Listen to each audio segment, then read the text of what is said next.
G'day guys, welcome back to True Eagle. Today I thought I'd do a little video trying to summarize and encapsulate all the little snippets of action that are happening around the Eagles at the moment. Some new trade rumours, we got some new re-signings, we've got a couple of All-Australians since the last time I've done this video. So I thought I'd take this opportunity to summarize everything that's happening and also try and map out what it might look like and the impact of all these different things that may or may not happen. So we're going to talk about Jack Darling to North Melbourne potentially, how many list spots we've got, what the hell's happening with Liam Baker. We can even talk a little bit about the coaching situation and just do a little bit of a summary.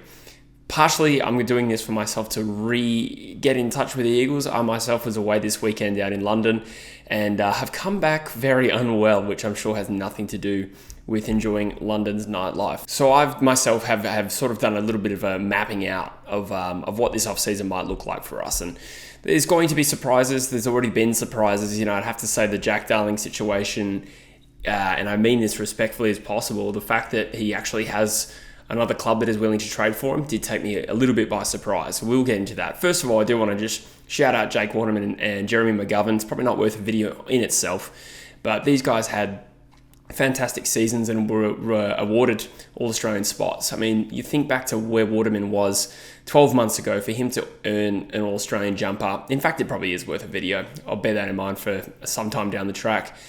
Unbelievable story, and so thrilled for him and Gov. And I probably would have been more annoyed if Gov hadn't been All-Australian versus Waterman. I was a little bit less sure about that one. But either way, big shout out to those boys. And again, as we have enough Eagle stuff at the moment to deal with to cover the trade stuff, the speculation, new coach. But eventually I will do videos sort of recapping the season more intentionally. Okay, Jack Darling is probably the biggest trade story that has emerged, I think, since the last time I've done a video. There was the whole Cozzy Pickett thing. We will get to that. But let's start with Jack Darling. So North Melbourne have reportedly tabled a multi-year deal to Jack Darling. He is 32 and he's out of contract at the end of 2025. He signed a big deal in 2019. Pretty sure he was All-Australian that year. Cashed in on a big contract worth about $800,000 or something like that. And, he's probably in the position where if he was out of contract this year, I sincerely doubt West Coast would be looking to lock him in for much further than that for a variety of reasons, not just his own form. His form has been okay, but we've actually found ourselves in the position of not really needing Jack Darling to be that experienced leader on field. If we had a dearth of young key forwards and no one to really give games to in front of Jack Darling, this might be a different conversation. However, I think we are suddenly in the position of having too much tall talent, and that might sound bizarre, but this is the one area of the ground we're pretty well stocked in. So you've got Oscar Allen, you've got Jake Waterman, and you've got Jack Williams, who had a fantastic season and is at the point where he needs more games to continue to develop at AFL. We've seen Ryan Marrick pushed out of the forward line. Not too sure how that's going to go in the future. Whether or not he comes back into being a forward, I'm not too sure. And then there's Archer Reid, who we'll get to as well, who's developing really nicely and I think had a really good first year. So it's just, what does potentially trading Jack Darling give us? Well, I think we should potentially temper our expectations about what we'll get for Jack Darling. I think this would be something around pick 70, whatever pick North Melbourne is not going to use in the draft, and whatever pick we get for Darling may not be used by us either. So I think this is really going to be a bit of a token trade. And in the same way, what did Sam Mitchell get traded to us for? Was it pick 88 or something like that? I can't remember. I think they ended up picking Mitch Lewis, so it was a great deal for them. But it's not so much the compensation we'll get for him. I think it will come down to, I think for me, it's probably just ridding ourselves of the temptation to play Jack Darling next year. Again, I don't think his form's been horrible, and at times the best version of Jack Darling has added value to this team. We didn't see it a whole lot. Forward line was starved all season anyway. But I think, with a guy right on the brink of 300 AFL games, if we're going to keep him around on the list next year, I just think it's probably best that he goes somewhere else and plays to the end of what he feels, his body can do. Then that's probably beneficial for all parties, and then we can crack on without having to pick an extremely tall forward line. Or if we do, it'll be someone, young and gaining AFL experience. So I did actually found a note here. I got this from WC Central on Instagram, who I've shouted out before, and they do fantastic work. So it does say West Coast reportedly rejected an offer from the Kangaroos that they pay $200,000 of Darling's contract next year. That's interesting. I would have thought we'd be willing to pay that money because we can't possibly have salary cap tightness. And there is an idea that if you pay more of a opposition club's salary, then that actually might result in, potentially a better draft pick coming your way, if that makes sense. So we'll see what happens there. I'd imagine West Coast is going to be pretty interested in this happening. It sounds like Jack Darling was probably going to be tempted by it. If you're getting a multi-year contract at this stage of his career and he wants to keep playing, yeah, I think this is a good chance to happen if it is the case that North Melbourne have offered the contract. So we'll get into what that looks like and what other benefit that Darling potentially moving on will have. There has been also some news that Archer Reid has re-signed. Reid came to this club with a partial tear in his ACL, which I believe we didn't actually know about. I've recently found out clubs can't actually do medicals on draftees, so we didn't know about that injury when he came. And I must admit, considering his brother's injury history at Essendon, it made me a little nervous, but he's come back into the team bigger than I expected. I think he took that opportunity to build physically. And, he looks bigger than I expected him to be at 203 centimetres. He's got a bit of muscle on him as well, which is handy for his development. But I also didn't expect him to play so well. He kicked 17 goals from 15 games, averaging about 3.5 marks a game. Sure, that doesn't leap off a stat sheet, but when you consider, West Coast Waffle team, first of all, didn't get the ball inside 50 a lot. He's also got a lot of tall players playing alongside them in that team.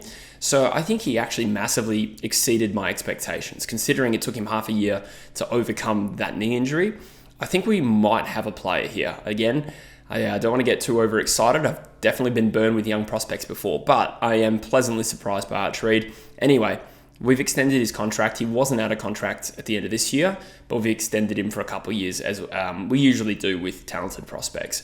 Locke Rawlinson was probably a little bit more of a surprise in that I wasn't sure if he'd get a year extension, but he's going to stay on the rookie list for next year. He, of course, debuted in Gather Round. We didn't see him much after that.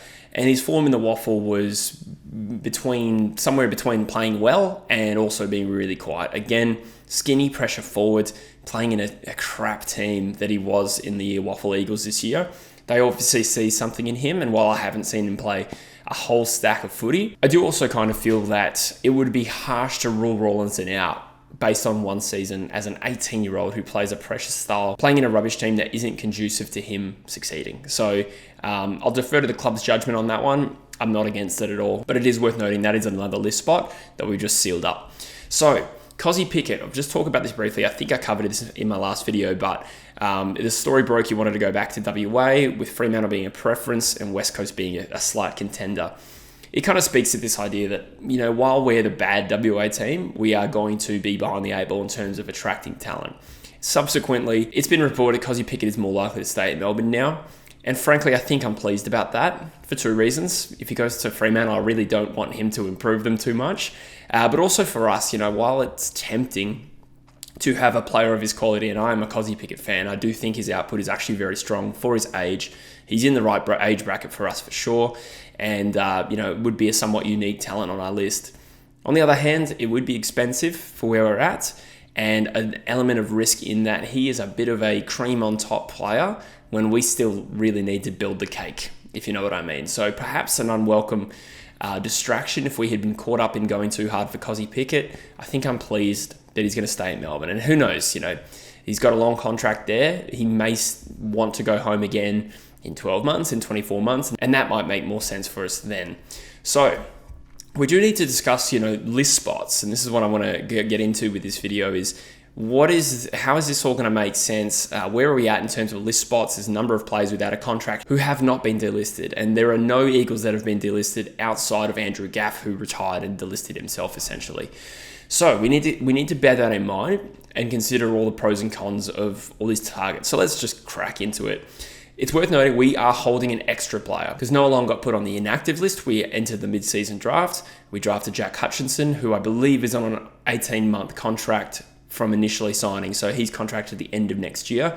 You might say websites that have him and Tyler Brockman out of contract is fake news. I think Footy Wire, which is a site that I use, have both of those players wrong. So essentially we need to cut one extra player than the players we're going to recruit this year. We know we've lost Gaff. We almost pretty much certainly lost Tom Barrass. I really don't think we're going to do a 180 on that front. I suppose anything is possible. We can pretty much start planning for the reality that we are going to get a list spot through trading Tom Barrass. And then there's a question mark on Jack Darling. There's no guarantee it's going to happen, but I think it's a decent chance. So let's discuss who else is definitely out of contract. So Alex Witherden is definitely out of contract. There was a little bit of noise. I read this somewhere that suggested Simo had offered him a 2-year deal verbally, or told him he was going to get one, and then the club retracted it when the coach changed. I am skeptical about this because it seems unlikely that a senior coach who does not oversee list management would be saying that to a certain player. So we'll see on that one, but I think Witherden is a chance of getting a contract. I think largely because as much as I think we would like to upgrade an Alex Witherden in our backline, the reality is we don't have a whole lot of depth in mid-sized options down back. We just don't. We just don't have many good alternatives, and I worry a little bit about cutting a medium-sized defender from our list entirely without replacing him. So I think Witherden is a decent chance. He's also played a lot of footy for us and an experienced defender. So I think Witherden is a chance to stay. But then you've got Jermaine Jones, who, you know, at this point, we'd be shocked if he got another contract. There's Luke Edwards, who may retire anyway. I haven't heard any update on that. Hopefully he's doing well, but I think unlikely to get a contract anyway. Same thing with Josh Rotham. Can't imagine West Coast would be signing him up. There was a little talk. He's talking to other clubs around, a free agency move. He is eligible, but I think whatever contract he gets is unlikely to be enough to even generate any compensation for us. So probably going to delist him. Kobe Bergiel, again, I think if, a young talent such as him was a serious chance to get re-signed, he would have been by now. I think a lot of these players are probably, their future is going to hinge on what other players come into the list, which we will get to as well. But Bergiel probably less than 50-50, I'd say, to get a contract. We did see it reported that Cully, who is on the rookie list currently, is in talks to sign an extension with West Coast. It's not official yet, but I think his manager said they're on Gettable, I believe. We also don't know if that's main list or rookie list, because I think he's been on the rookie list 2.5 years, and he may need to go to the main list, which is something worth considering, but we'll breeze past that right now. Jordan Baker is also on the rookie list, who at this stage hasn't really got close to selection. I have no idea if he's going to get another contract, but it's probably less likely than likely. So if we look at that, okay, those are the players out of contract. We need to look at how many list spots we're going to have, and also how many list spots it's actually valuable to have for us. So let's say hypothetically, we keep Cully, we keep Witherden, and we keep Jack Darling. That's a very conservative approach, but let's start there, okay? That means that we will have cut Gaff, Barras through trade, Edwards, Jones, Rotham, Bergiel, and Baker. That essentially leaves us 6 list spots, and that would become 4 if we get Liam Baker and Jack Graham. Bearing in mind, of course, we need to cut 1 extra spot because we drafted Jack Hutchinson earlier this year. So 6 list spots, that becomes 4 if we get Baker and Graham, which again is not locked in. We currently hold picks 3, 23, and 59. We do need to bear in mind the trades for Tom Barras and Liam Baker. So we probably can assume we're going to get pick 12 this year from Hawthorn. That could fluctuate, obviously, with their final position after finals. But it's pick 12 right now. So let's say we get 12 from Hawthorn. We do also need to bear in mind that if we get Liam Baker, we will probably have given up pick 23. Again, I don't know what is going to be the asking price of Liam Baker. My personal position is he's a nice to have, and at pick 23, that at that value, I think that's probably about right. But anything in the top 20, A, is probably too valuable, and B, we don't actually have, so we really need to do some, grunt work to try and get this deal done, whereas I think we should hold firm for 23. So let's say we get 12 from Hawthorn, potentially something else in the future, and lose 23. Well, that still is 4 spots to fill, and we have 3, 12, and 59. If we go into the draft with 4 list spots, we would just have pick 77 as well. This, to me, is not a great draft hand. I would love to be having more selections in the top, ideally 30 or even top 40. So to go 3, 12, and 59 and 77, I don't think this is particularly ideal. So let's discuss some other options. Naturally, the first option is to miss out on Liam Baker. I don't know what's going to happen there, because the last I read actually was that, he was unwilling to commit to West Coast yet until we had a senior coach. Well, my personal read on that is we're not really close to getting a senior coach yet. I don't think we've really got stuck into our, interview process or anything like that. Some of the candidates are still involved in the final series, notably Brett Montgomery is at GWS. So it maybe works out in our favour that, if GWS falter or whoever else. If we can get this interview process done early, we can get our coach earlier, that makes sense for trade period. But it's going to be kind of cutting it fine if Liam Baker hasn't committed to West Coast until, late September, early October. It doesn't leave a lot of time before the actual trade period, but we'll see. Again, there is a possibility he goes to Fremantle. I'm not too sure what to read on that, but one option is not to get Liam Baker, and that applies for Jack Graham as well. However, not getting Jack Graham, because he's a free agent, does not actually help us in terms of our draft position. It would actually just create an extra list spot. So the hypothetical scenario where we don't get Liam Baker or Jack Graham, we would have 3, 12, 23, 59 with 6 list spots to fill. So that's 4 half-decent selections and 6 list spots. In an ideal world, we get 2 picks in this draft from Hawthorn for Tom Barrass. And then, potentially, I don't know how realistic this is, but if we offered a future second for Liam Baker, perhaps Richmond feel they're going to have all the draft picks they need this year. They'd like to push an asset into next year. If we can trade a future second and perhaps a sweetener their way for Liam Baker, then that actually helps us out this year. So let's say it's 12 and 30 for Barrass and a future second for Baker. We'd have 3, 12, 30, 59, and we're back to 4 list spots to fill. So that's passable. 3, 12, 30, and 59 with 4 spots to draft. It's passable. Personally, I'd like to think we could go into the draft with a better draft hand than that. So then we're back to, do we trade pick 3 down the order to get more draft picks? I'd like to see this, within reason. I'd like to be picking in the first 6, 7, to be honest. So I don't know how feasible it is that somebody offers us pick 7 and say pick 25, another pick in that selection, where the top 40 of this draft seems like it's a pretty good standard. So is 7 and 25, does that exceed pick 3? I don't know. I really don't know, but it would get us an extra pick in a decent range. We could dive into hypotheticals about which teams could trade with us for a trade down, but I think it's just too early because there are so many trades that are yet to play out. There's Josh Battle leaving St Kilda. I don't know what compensation band that's going to fall under.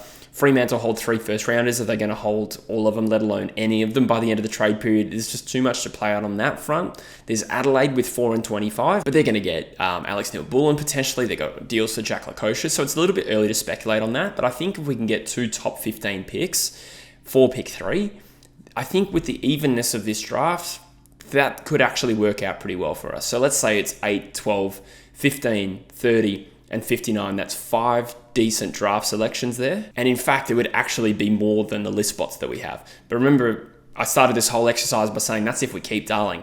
So then you see the value of potentially trading Darling. That potential list spot actually becomes more valuable if we're proactive in improving our draft hand. So then you've also got to consider some of the other smaller name players we've been linked to this offseason. So Riley Garcia from the Western Bulldogs, it's been a little while since we've been linked to him, but still an option out of contract, WA midfielder. Jack Carroll from Carlton could come over as a delisted free agent perhaps. There's Pete Ling, probably a bit of an unlikely one at this stage considering he's got a lot of interest over East and from GWS. It seems unlikely to come to Western Australia. But let's just say we may still, pick up one of these sort of 22-year-old talents to improve our depth, right? So that, again, will depend on a number of factors, okay? So it depends. Have we traded Jack Darling? Have we landed Jack Graham? These variables will flex whether we actually have the space for one of these talents. And it is at this point in the video that I did actually forget to mention that Zane True is out of contract. In my opinion, unlikely to roll around again, I think, in 2024, but again, has not been formally delisted. And perhaps his security on the list as a 21 or 22-year-old, relatively physically mature midfielder who has broken into the team and played roles, his security probably does rely on, do we get Liam Baker? Do we get Jack Graham? So all of these things are interlinked, and it's a little bit hard to predict exactly how it's going to go down. I hope I've done a decent job of mapping out, what are the impacts of going for these different players. I do hope that we do facilitate a trade for Jack Darling. Again, not out of disrespect, but I just think it's the best thing for our football club at this point in time to not have the pressure and the burden of selecting Jack Darling when it's not actually helping the team grow. But further to that, it is important that we make use of that list spot, in my opinion. And that's why I would like to see us be proactive. So I'm hoping for 2 draft picks from Hawthorn this year. I would like to see us potentially trade a future second for Liam Baker and hold 23 in this year's draft. And I would love to see us get a decent offer for pick 3 that allows us to take a selection in the first 7 or 8 and have another bite of the cherry somewhere in the 20s or the teens. Again, it's hard to speculate on how realistic that is at this point. We don't know which clubs have different picks, and every club will look at the draft subjectively and have their own ratings about what a trade up is worth. A final little note on the coach. I still don't really have too much of an opinion on this, and I still think there's a lot of time for this to draw out. I did see we've narrowed it down to about 8 on the shortlist as it currently stands, and I think 6 of those were made public. So it remains to be seen. I'm sure I'll get the chance to do a video probably more in depth about different options, and let me know in the comments if you want to see that sooner rather than later. But for now, I hope this video has been helpful. Hope you enjoyed it, and I'll see you in the next one. Cheers.